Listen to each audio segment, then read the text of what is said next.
Okay, welcome back everyone. Again, Dr. James Broomall from Shepherd University, and here today with me is Rich Condon, who is a park ranger at Flight 93. And for those of you who have not been to Flight 93, I'll say it's one of the most powerful sites I've probably ever been to in my life. Just an incredibly compelling landscape and just a moving interpretive program. And Rich was kind enough to show me around when I was up there. Rich also is very active on the web. He is the genius behind Civil War Pittsburgh, and you're also starting a new endeavor. Is that correct? With one of our guests that we had yesterday, Jake Wynn. Yeah, Jake Wynn and I and Kendrick Gibbs and Cody Ish have all kind of combined forces. You know, all of us being from Pennsylvania, we decided one day why not have a a Pennsylvania Civil War history amalgamated in a blog. So we've recently started this project and it's ongoing. We'll be doing live video feeds and more blog posts here in the near future, as well as more stuff for Civil War Pittsburgh. Okay, fantastic. And Rich today is going to connect his narrative to the one that Dana Schoaf offered us yesterday. So there's going to be some nice points of connectivity in the interpretation. And but before we get there, you're going to kind of orient us on the landscape. Is that right? Yeah. Yeah. So right now, we're actually filming here on what is known as Munshower Hill, or formerly people would call this a lower extension of Little Round Top. Out in the distance there you can see Houck's Ridge, and further down would be Devil's Den. We have Little Round Top sitting right over here next to us. And down in the swell here, down in the valley, is Plum Run, which after July 2nd, 1863 would probably be known to many people as the Valley of Death. There's going to be a lot of action, a lot of carnage happening right here in this small area. And just to orient, if we've had some consistent viewers, we're at the site of the first 93rd Pennsylvania Monument, of which Dana spoke yesterday, and we're looking down into the valley where we were yesterday filming for the second monument for the 93rd Pennsylvania and the Weichert Farm. So just some orientation if you've been tuning in over the past couple days. Yeah, so you have the first 93rd Pennsylvania Monument behind camera right here. Have the newer monument, or newish monument, right over the hill here, and the Weichert Farm is off to our right over in the distance that way. So we're here today talking about the Pennsylvania Reserve Corps and the action they're going to see here later on July 2nd, 1863. So to understand the Pennsylvania Reserves, many people may not know why they're called the Pennsylvania Reserves. The Pennsylvania Reserves were recruited in 1861 when Abraham Lincoln put out his call for 75,000 troops. Pennsylvania supplied that need very quickly, and there was a surplus of troops. These became known as the Pennsylvania Reserves. It was 13 infantry regiments, 1 regiment of cavalry, and 1 regiment of artillery, 1 battery of artillery. And these guys are going to see heavy action throughout the war, especially in 1862. They're going to be at South Mountain, the Peninsular Campaign, be at Antietam. They're going to take very heavy casualties at Fredericksburg in December of 1862 as well. And what this does, this actually directly affects them, these amount of casualties they're taking and not replenishing their ranks. So the Pennsylvania Reserve Corps is actually going to go into the defenses of Washington in February of 1863 and kind of lick their wounds for a few months. And this is actually where they're going to be when they eventually hear about Robert E. Lee's invasion of Pennsylvania. In early June of 1863, Samuel Crawford, a regular Army man, is going to assume command of the Pennsylvania Reserve Corps.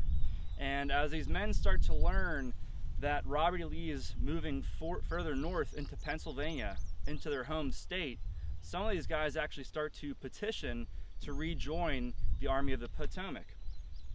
So I have here actually an order that was drafted by some members of the 2nd Pennsylvania Reserves in late June of 1863. We, the undersigned officers of the 2nd Regiment Pennsylvania Reserve Corps, having learned that our native state has been invaded by rebel force, respectfully ask that you will, if it be in your power, have us ordered within the borders of our state for her defense. Under McCall, Reynolds, Meade, Seymour, and yourself, we have more than once met and fought the enemy where he was at home. Now we wish to meet him again when he threatens our homes, our families, and our firesides. Could our wish in this be realized, we feel that we could do some service to the state that sent us to the field, and not diminish if we could not increase the luster that already attaches to our name. So these guys are pretty hell-bent on getting back to Pennsylvania. Getting back to Pennsylvania. And in late June, they are going to be sent further north. And there's this urgency that I think maybe, I don't know if Lee underestimates, but I mean, there's this fierce determination for many of the Union soldiers that are on home soil for maybe the first, but perhaps the second time because of the Maryland campaign. Yeah. Which I think that you just speak to so well there. Yeah, and picture also the Company K of the 1st Pennsylvania Reserves recruited exclusively from Adams County in the Gettysburg area. Right. So these guys are literally fighting around their homes. Yeah, they can see their houses from this battlefield. One of the members of the 13th Pennsylvania Reserves, also known as the Bucktails, Charles F. Taylor, commander, is going to write home on June 24th before they start to move. Sister, we have last orders to prepare to move at a moment's notice. I think we'll join Hooker's army. We are busy turning in tents, reducing baggage, preparing rations. I shall write you whenever an opportunity may offer. Your last letter received yesterday. I presume we shall have a stirring campaign. I am very glad of it. We have been here long enough. Love to all. And I think there, we have this insight into those preparations the soldiers begin to make before they embark upon the campaign, taking off spare baggage. Very excitedly. Yeah, very excitedly. Some anticipation, some excitement, perhaps anxiety as well for the unknown. Yeah. But just the whole almost air seems to change, right? In the midst of the campaign season. And these guys are going to move very shortly after up toward Frederick. Actually, they arrive in Frederick near the Monocacy River on June 28th.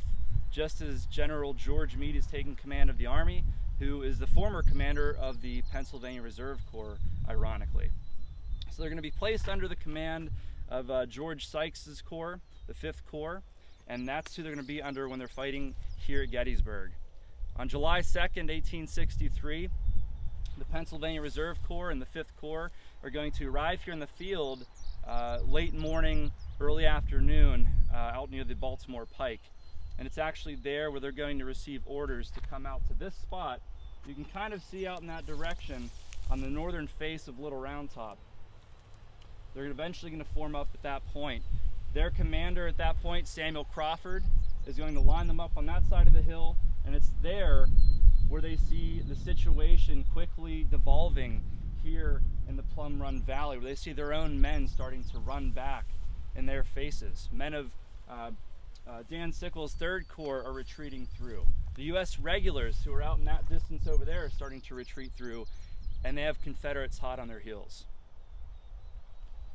And then can we cut and do down there? Yeah, so I think what we want to do now is probably move locations, and so we're going to go ahead and stop and pick up the narrative as we move down to the area of the valley and near the monument of the Pennsylvania Bucktails.